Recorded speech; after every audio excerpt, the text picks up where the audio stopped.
नमस्कार दोस्तों। व्यापम ने अभी लेटेस्ट में एक अपडेट दिया है एमपी पुलिस कांस्टेबल के बारे में, तो मैंने सोचा आपको इसके बारे में बता देता हूं। देखिए, जैसे कि बहुत सारे अभी आरोप लगाए जा रहे थे, बहुत सारी चीजें थी व्यापम से रिलेटेड, पीवी से रिलेटेड, की खासकर एमपी पुलिस के बारे में। तो क्या लेटेस्ट चीजें हैं जो आपको पता होनी चाहिए, ये जो एक नोटिस जारी किया गया है इसका मतलब क्या है, ये चीजें मैं आपको बता देता हूं, है ना। फिर इसके आगे हम चर्चा करेंगे कि क्या आगे हो सकता है, क्या किया जा सकता है। इसको आप चेक कर सकते हो व्यापम की या पीवी की ऑफिशियल ट्विटर अकाउंट पर। उन्होंने वहां पे ट्वीट के माध्यम से ये सारी जानकारियां दी हैं। अगर मोटा मोटा मैं आपको पहले ही बता दूं तो इसमें जो पॉइंट्स उन्होंने बताए हैं वो एकदम क्लियर हैं कि उन्होंने सब कुछ सही करा है, एकदम पारदर्शिता के साथ करा है। जो रूल बुक में कहा गया था वैसा किया है, और जैसा पहले होता आया है वैसे ही किया है। ऐसे अलग अलग उनके वैलिड पॉइंट्स उन्होंने बताए हैं, और इसको एक प्रॉपर नोटिस में उन्होंने बता दिया है। मैं आपको सारे पॉइंट्स बता भी देता हूं। पहले तो आप इसको चेक कैसे कर सकते हो, तो आप इसको चेक कर सकते हो, खुद ट्विटर पे जाइए। प्रोफेशनल एग्जामिनेशन बोर्ड भोपाल का जो ऑफिशियल अकाउंट है उस पे आप देखेंगे तो ये आपको नोटिस भी वहां मिल जाएगा। और इनके फिर पूरे ट्वीट्स जो इन्होंने अभी करे हैं वो मैं आपको वन बाय वन दिखाता हूं। सबसे पहला ट्वीट इन्होंने किया, और एक नहीं शायद 9-10 ट्वीट लगातार किए हैं, और उसी को आखिरी में नोटिस के फॉर्म में उन्होंने आपको दे दिया। सबसे पहली चीज उन्होंने बताई कि पुलिस आरक्षक भर्ती परीक्षा 2020 जनवरी फरवरी 2022 में आयोजित की गई। प्रथम चरण का परिणाम भी पुलिस मुख्यालय मध्य प्रदेश द्वारा हस्ताक्षरित नियम पुस्तिका के आधार पर ही 24 मार्च 2022 को घोषित कर दिया गया। दूसरा ट्वीट इन्होंने फिर करा। 6,000 पदों के विरुद्ध प्रथम चरण में 5 गुना अर्थात लगभग 30,000 अभ्यर्थियों की लिस्ट पुलिस विभाग को उपलब्ध कराई गई।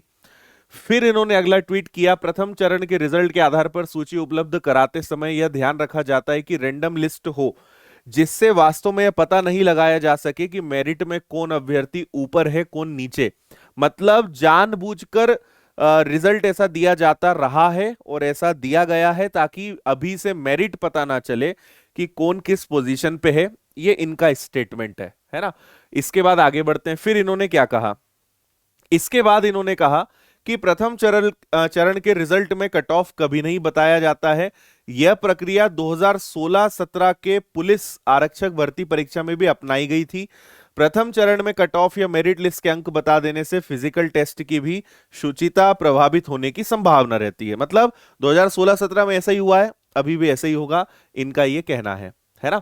इसके बाद फिजिकल टेस्ट में क्वालिफाई पाए जाने के आधार पर फाइनल रिजल्ट पीवी द्वारा निकाला जाता है, जिसमें कट ऑफ मार्क्स एवं अभ्यर्थी द्वारा प्राप्त मार्क्स भी दर्शाए जाते हैं।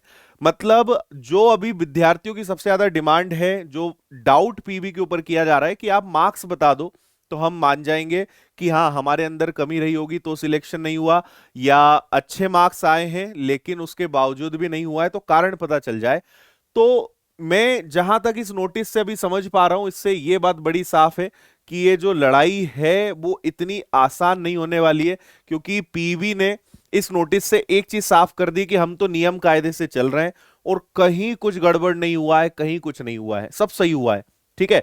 और आज आपने देखा होगा भी, कुछ देर पहले ही मैंने कुछ वीडियोस भी देखे अपने माननीय गृह मंत्री जी के। उन्होंने भी संविदा शिक्षक के पेपर जो लीक हुए उसको लेकर उन्होंने कुछ स्टेटमेंट दिए। और पहली बात तो किसी ने भी उस बात को माना नहीं कि ऐसा कोई फर्जीवाड़ा हुआ है, और उसके कोई प्रूफ नहीं है उनके हिसाब से। और दूसरा है कि ये सिर्फ बदनाम करने की एक साजिश है, बाकी कुछ नहीं ऐसा हुआ है, सब कुछ सही हुआ है। और ऐसा पहले भी होता आया है बदनाम करने के लिए, और अभी ये फिर चल रहा है। तो उन्होंने इस बात को बोलकर इस चीज को भी साफ कर दिया कि कोई गड़बड़ नहीं हुई है।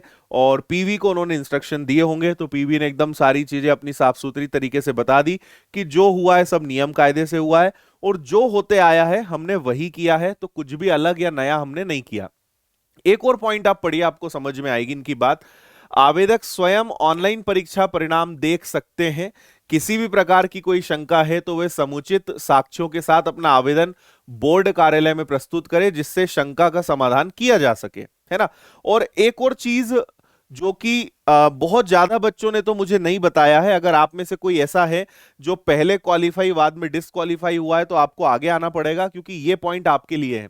इसमें लिखा है, कुछ समाचारों में पुलिस आरक्षक भर्ती परीक्षा 2020 के अभ्यर्थियों के परिणाम में कुछ अभ्यर्थियों को पहले क्वालिफाई बाद में नॉट क्वालिफाई अंकित होने का उल्लेख किया जा रहा है। इस संबंध में अवगत कराया जाता है कि पीवी द्वारा परीक्षा परिणाम एक बार ही जारी किया गया था। मतलब जो आपकी वेबसाइट ठप हुई और जो भी हुआ हो वो कुछ नहीं माना जाएगा, रिजल्ट एक ही बार जारी किया गया था।